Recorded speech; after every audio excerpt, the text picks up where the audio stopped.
feature matchups for week 9, then we can get out of here. Top of the list, number 8, Ole Miss at number 13, Oklahoma. OU minus 4.5. I like Ole Miss to win this game.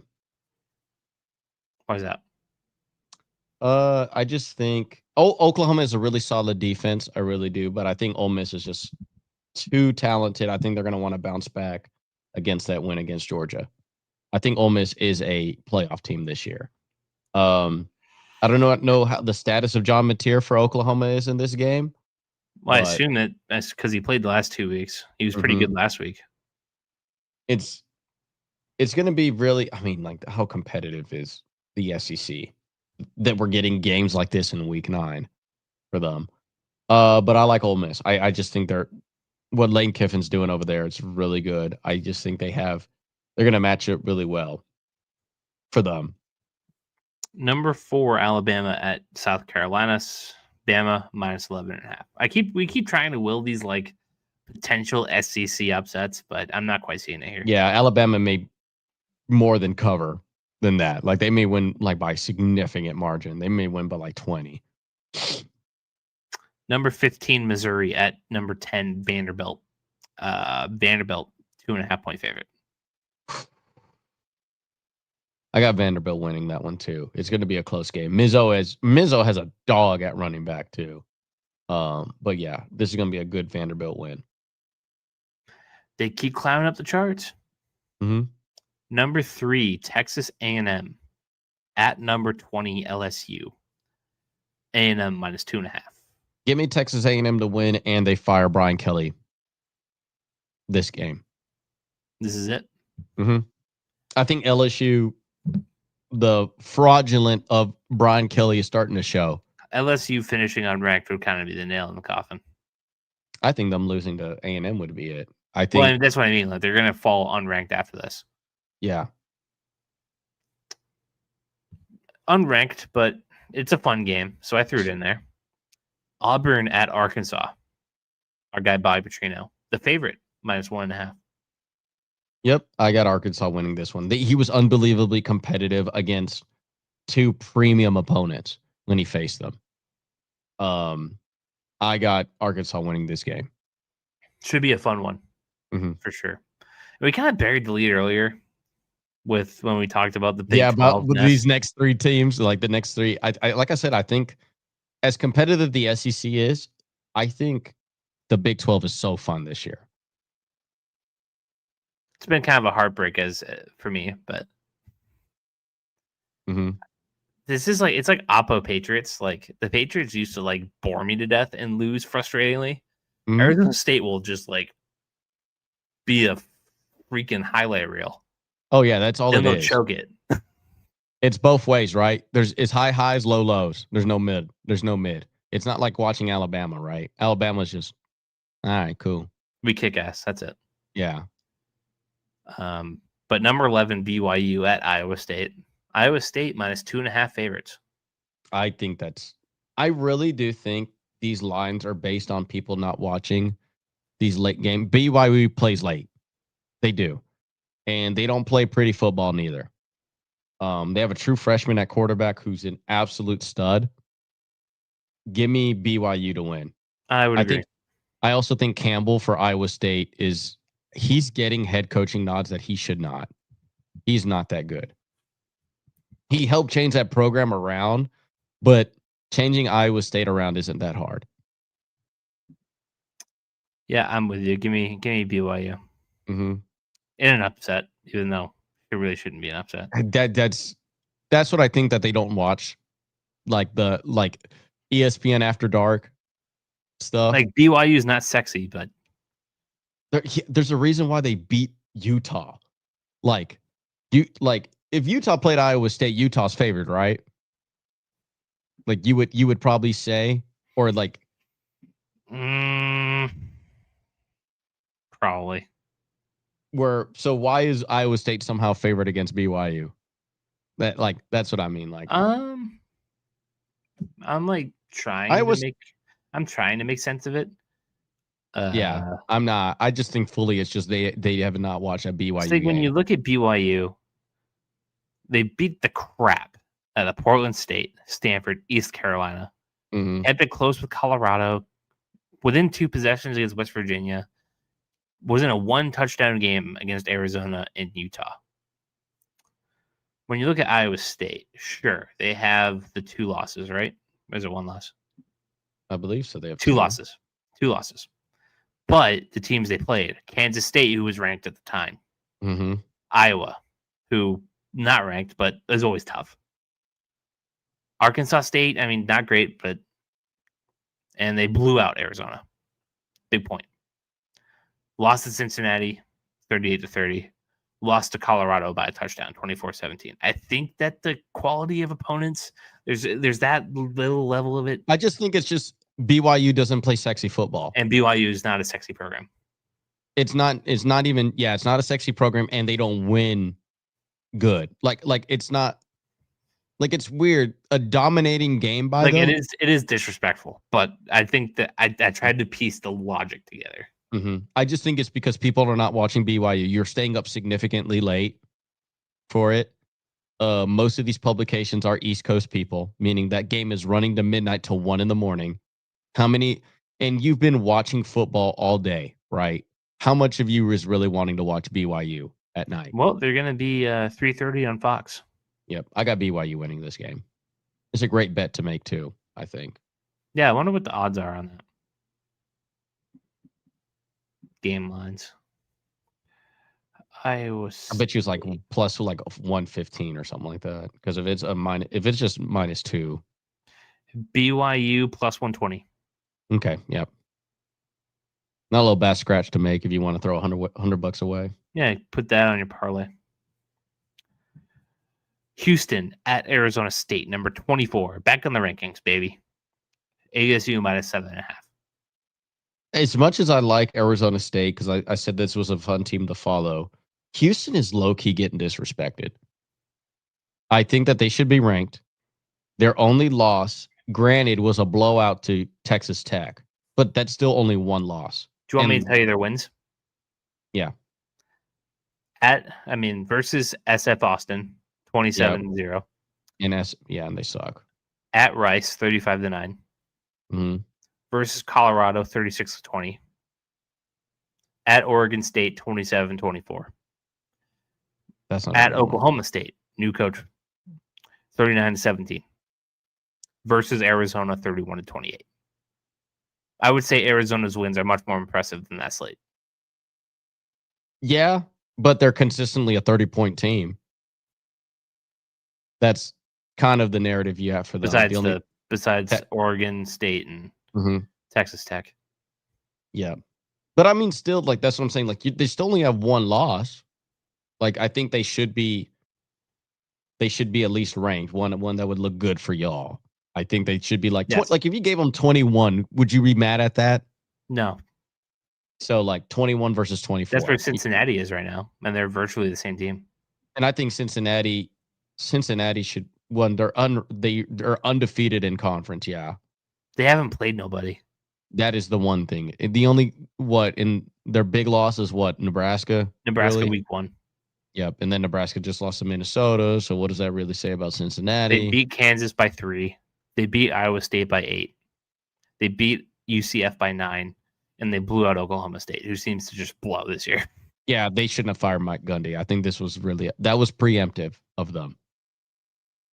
But I'll take Arizona State to win. But yes, I would. I think they should out-talent Houston, but don't be surprised that it is a competitive game. I think 7.5. It'll be a competitive game, if not because Houston's talented, because Arizona State makes sure it's a competitive game. Exactly. I think 7.5 is a bit much, though. I think it's about right, but like if you gave me 5.5 on it, 6.5, I'd be okay. A touchdown, that's a bit much. It's a lot. The last game, and this was the last minute addition that I threw on there because we spent a lot of time talking about this team. Colorado at Utah. Utah's -13.5. After this season, how far away are we getting from firing Sanders? Is that a legitimate combo, you think? Yes. Seriously. He had a really poor first season. Outside of having a Heisman winner on his team, He has not looked good as a coach. 1-3 in the conference. Yep. Yikes.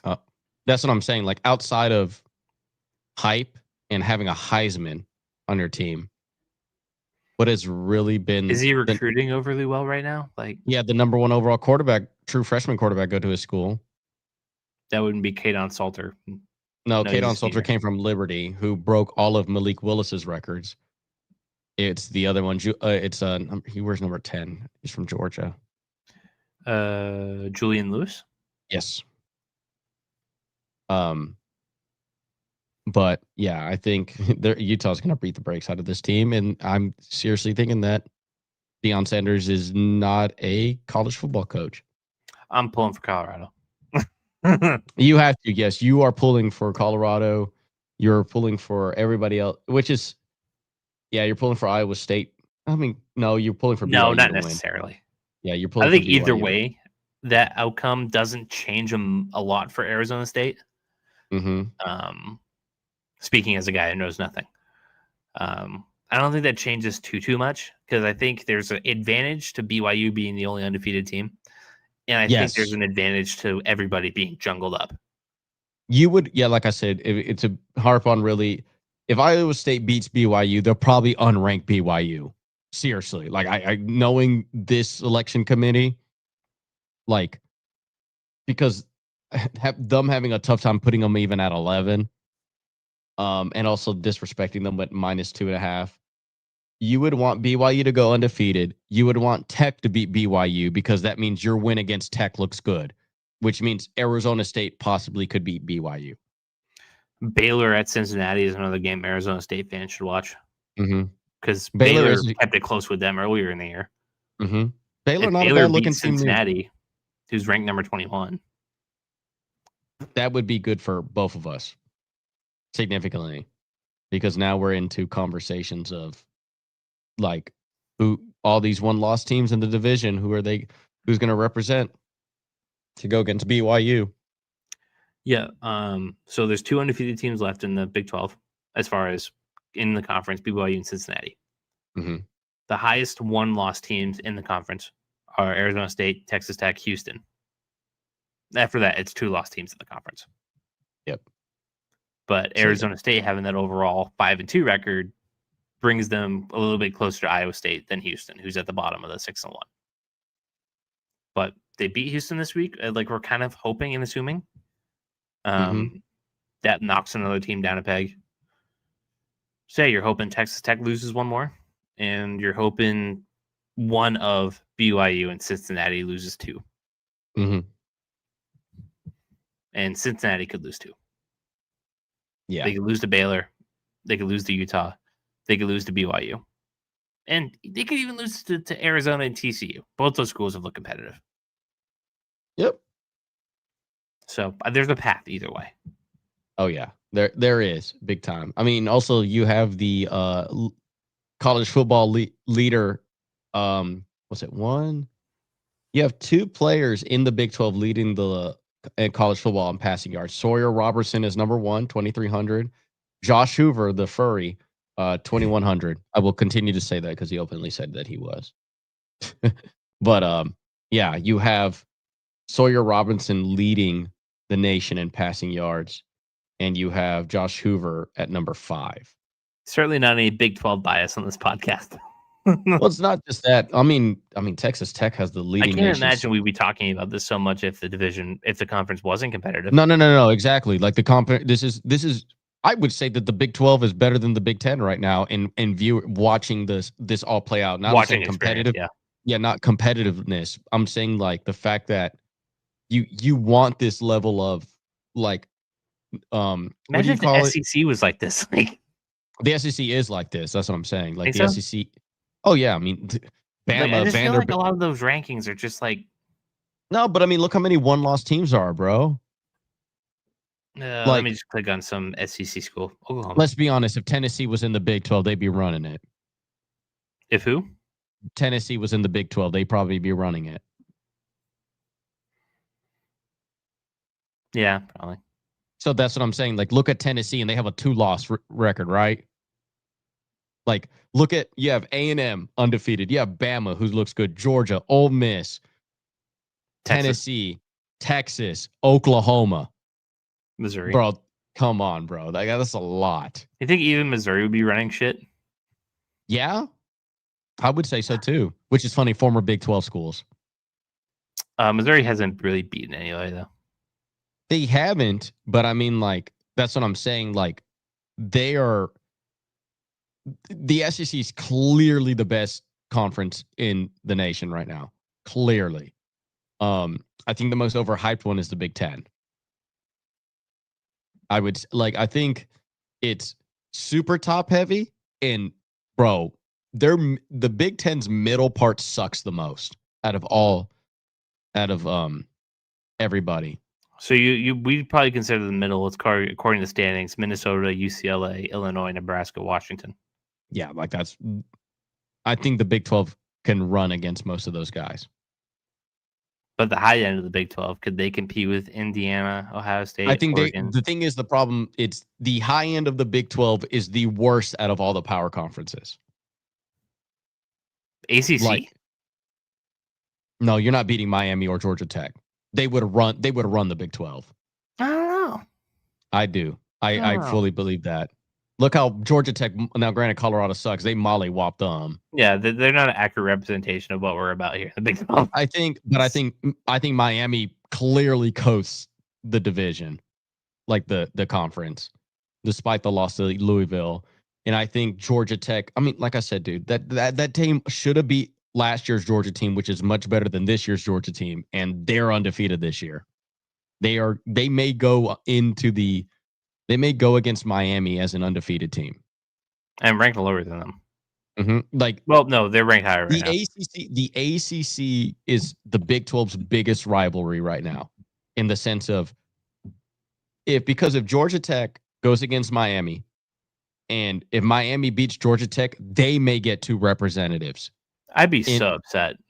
and now that's what I'm talking about. Can you imagine if you beat an undefeated BYU and you're a 2-loss team, but Georgia Tech with 1 loss comes in? But at that time, if they're only 1 loss, that means they beat Georgia, which you can argue. Then we feel a little differently. Yeah.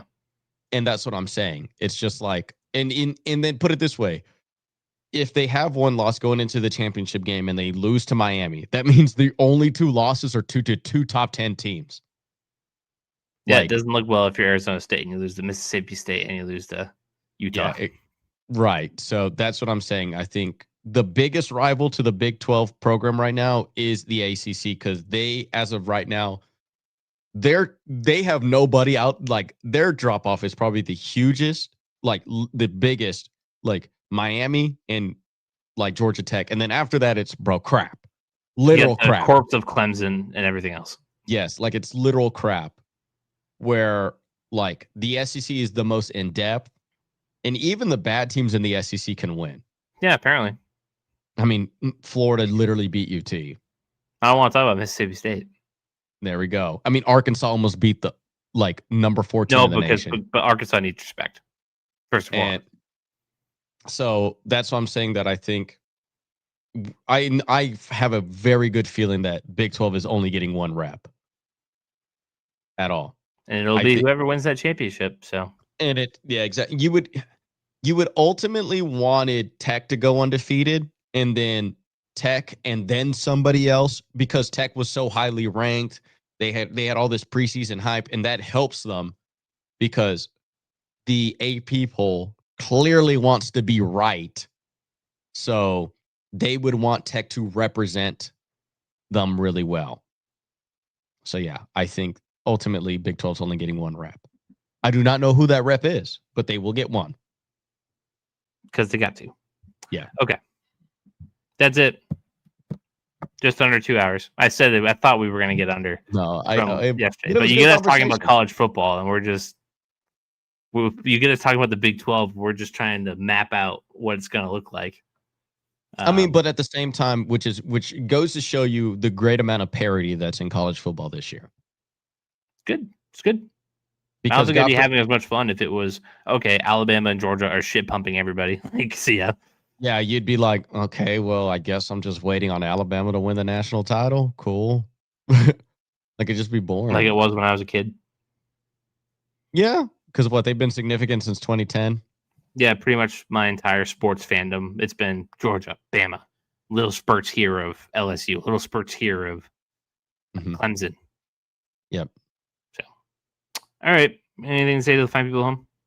Thank you all so much for always subscribing, liking, and commenting. I do think that what we have going on, like the way that we're scheduling these videos out to do instant reactions, literally all up on Monday, and then doing the instant reaction for Monday Night Football up. We'll have that up by today, probably around noon or 1 p.m. Central Time. So around 1 to 2 East Coast time. And just to get all those, so that way y'all can see those videos, our instant reactions, rather than waiting for like a Wednesday or a Thursday for those. So, always getting 1% better, right, Caleb? Always get 1% better. Absolutely. I echo those thoughts. Keep sharing your comments. Keep sharing us with all your beautiful friends. Oh, I guess technically, since we're explicitly unbiased, we do have the World Series. Technically, we do have to spend on. I'm going to go with LA winning. That's what I'm going to do. Dodgers winning. Yeah, they're top to bottom. The Dodgers within 5. That's all I'm going to say. Dodgers in 5. I'll go. Dodgers. Yeah, I'll go Dodgers. Dodgers in 5. Dodgers in 5. There you go. There it is. We'll see you all next week for more football content. Adios. Have a great night.